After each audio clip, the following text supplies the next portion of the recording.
Good morning and thank you to welcome me in this virtual environment. Not so unusual those days. My name is David Fregonas. I lead Accenture Interactive for the Middle East and I'm very glad to be with you, which I hope you are in the comfort of your own home. But before we talk about predictions and trends for 2021, let's just have a small thought for the speaker who was here last year, certainly on a physical stage, and he was trying to predict what 2020 would be. We are trying to be a bit more accurate, but let's agree that we need to take trends with a pinch of salt. Let's change a bit of environment now. Today, I'm very excited to share with you the outcome of the research we have done with more than 1,500 interviews across 21 countries and more than 20 industries.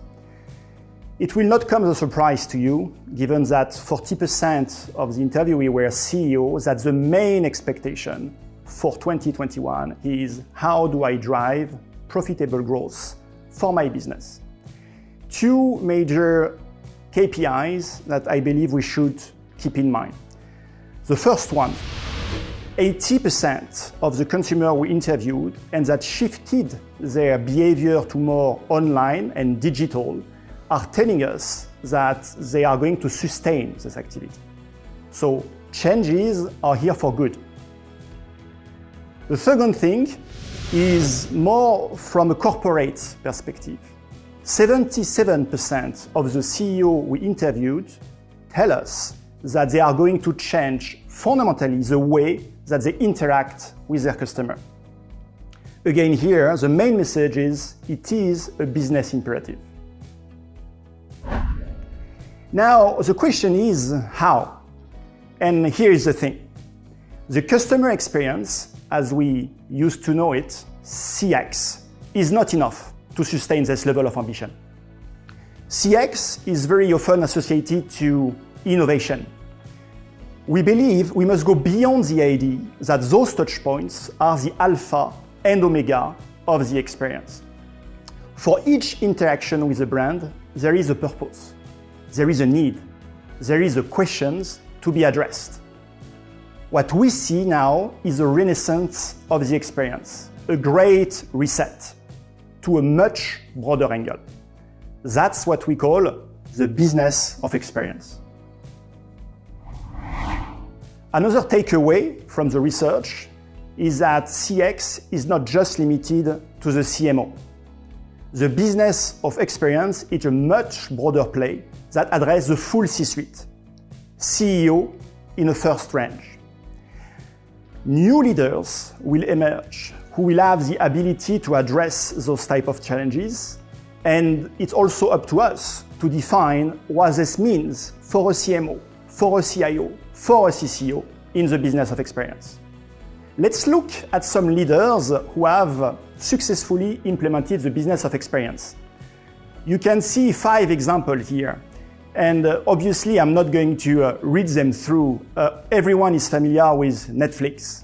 There is one way to see the Netflix as just another catalog of movie online, and there is another way to see Netflix as a business of home entertainment. We believe that all the successful leaders in the business of experience are really focusing on developing and understanding the unmet needs of the customer. It's quite easy nowadays to look at how we would reshape the experience. I give you 2 other examples. In the world of events, very much physical, we need to reinvent the way the future of events will happen, certainly a bit more online, merging online and offline. Another experience that maybe some of your parents or friends have experienced in a COVID world is the hospital and the health environment. We know that unfortunately people feel very lonely in their room in hospital, and we believe that there is still a reinvention of the health business. There are 4 major practices that those leaders have in common. The first one is that they are obsessed about customer needs. And when I say customer needs, it is not the traditional way of segmented clients with historical and past data. It's really around the unmet need, what drives them, what's the purpose. Second is make experience innovation a habit in their culture, working agile, working in pod, challenging the status quo. The third practice in common is to expand the experience across the organization. It doesn't stay only again in the CMO domain, it spans front office, back office, C-suite. The fourth element, and it doesn't come as a surprise, is obviously to sync the tech, the data, and the human agenda. So why is it important in 2021? For you, the main element is that the business of experience and experience in itself is being seen as a business imperative. It's critical. There is three main challenges that we foresee in 2021. The first one is obviously the pace of the customer demand. Many organizations are today out of sync. Years ago, we were mentioning how the area of living services and liquid expectation will set the standard of these new experiences. Today, every consumer can now compare very easily in one industry what they like and try and apply it to another industry. And you know what? They dare asking for it. And with the development of cloud, data and 5G around the corner, we expect that these living services will even accelerate in 2021, making the sense of urgency even more critical.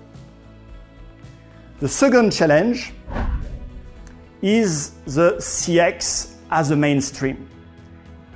Today, being good at CX is not enough.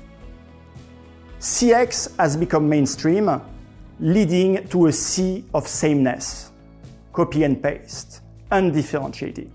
Let's just think about a new customer onboarding journey, a new mobile app, a new website. Very often, CX is limited to UI improvement and therefore very few differentiation. We need to change that. A few findings from our survey. 4 out of 5 brands report slow growth in their CX investment. And as you see, 85% of elite brands' CX score remains stagnant.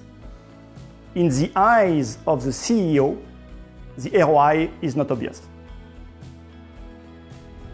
The third challenge that we see for 2021 is the quest or the flight to purpose. Leading organizations have understood that in 2021, their brands need to stand for something which is much bigger than just selling their products and services. 8 in 10 consumers say purpose is as important to them as CX. And more than half of Gen X, Gen Y are telling us that they would shift away their spend from their current local provider if they feel a lack of purpose. So as you see, there is a huge momentum and challenges for 2021. Let there be change. Now, for the third part, let's address a virtual Q&A, but if you will, in a more cozy environment.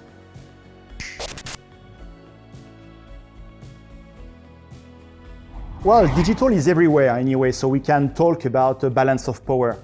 We see the trend of merging and blurring the line digital and physical going on, of course, in 2021, especially with the arrival of AR, augmented reality. So this will keep on going. What we see as a new trend is clearly to have less of a screen in our environment, more of an eyes-up experience of the world, especially with the arrival of wearables. A third trend that we see is a form, certainly due to COVID, of digital fatigue and the need for some individual to have a digital detox. Of course, it will be up to the individual, but we see this backlash of physical arriving in. Last and not least, I think we have a unique opportunity to redefine what is our work environment. Working from home has some advantage, and redesigning our offices around more collaborative environment is certainly a trend that we see arriving in 2021.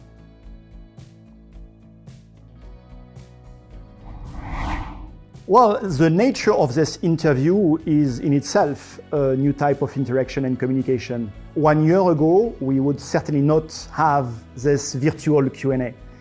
From an interaction standpoint, there are quite a few trends. The how and where we interact with customer is critical. The location-based app and development will continue with much more rich content and services around it. We're going to see also a shift from a purely transactional type of interaction to much more emotional, conversational type of relationship. And there are some technologies that enable us to do that. Face recognition, emotion recognition. The third trend is obviously much more voice and body gesture, fingerprints, gesture, interaction with the ecosystem and with the environment. This will clearly be also a trend in 2021. But we foresee two major changes. The first one is in the volume of communication. We are still a very heavy email environment and organization. And we do not see this changing actually. What needs to change is the way we deal with the volume of communication and solicitations that we have. The second thing is the touch environment. As I was mentioning, less screen, less touchable screen as well in public spaces. There is also the rise of a cashless society. So the redefinition of how we interact with our environment is going to be key in 2021. We have seen an evolution over the last few years to much more ethics, much more transparency, much more authenticity and sustainability. But clearly we see the 3 Ps, purpose, people and planet, on top of the CEO agenda in 2021, as important as the gross profit. We also see the arrival of a new Chief Ethics Officer, another CEO, you will tell me. He will be in charge of the narrative and defending the purpose of the brand. Still, we also believe there will be a form of friction and tension between organizations that have a social purpose and others that will be only focusing on business benefit. Well, an easy answer would certainly be to work with Accenture Interactive, but I think for each and every organization there are pitfalls to avoid. The first one is that we see design everywhere, and the design methodology, design thinking have led to a form of commoditization. I think we need to pay attention to that. Second, when we design from a customer-centric perspective, we design very often with only a me perspective and not a we perspective, meaning we forget the ecosystem, the partners, the human. This is a pitfall to avoid. Now, because we are in the business of experience, designing for purpose, designing for ethics requires new type of skills.